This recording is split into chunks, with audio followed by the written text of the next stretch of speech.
Hey everybody, it's Rory from ANS Gear, and we're going to look at a bolt for a Geo platform. So this is the launch bolt from Exhaust. This is the launch bolt from Exalt, and it's for the Geo 2 or the Geo 2.1. So those are older guns, but the bolt is still applicable to them, and people are still shooting those guns because they're workhorses and they continue to just shoot and shoot and shoot and shoot.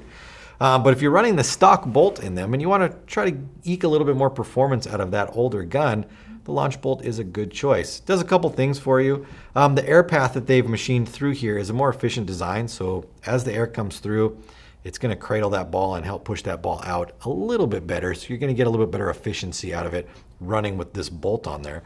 Plus this bolt weighs less. Its mass, it's just got a lighter mass to it. So you're going to feel that difference when the bolt is shuttling back and forth inside your marker. You're going to feel that difference in just how the vibration translates through the gun and the kick you get through the gun. But probably one of the best points about it is the anti-rollback, or the what they call the soft touch tip, I believe. Soft touch bolt tip, yeah. So this tip right here, it's got a rubberized front to it, and they give you an extra one in there, and plus a couple O-rings.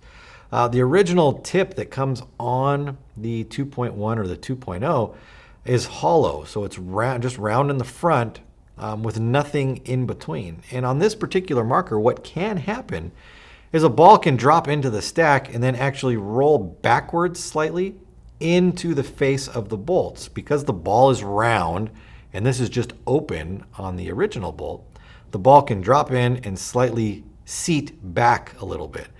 What happens then is the next ball up can actually sit lower than it should.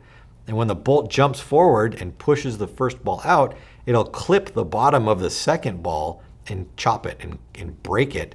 That second ball drops in kind of intact still, but broken. And then when you try to shoot it, it just splatters everywhere. And then you've got a huge mess. So this, having this almost like a web design at the front, helps keep rollback to a minimum, so that ball drops in and it can't go backwards, and so the ball above it stays as high as possible and doesn't get into the ball stack. That's a good thing. That's a huge plus with those particular guns. You don't want any kind of rollback because it can cause problems. So if you have a Geo 2 or a 2.1 and you want to get the best performance out of it, check one of these bolts out, these bolt tips. This is the Exalt launch bolt. It's available for the Geo 2 or 2.1. Order yours now through ansgear.com.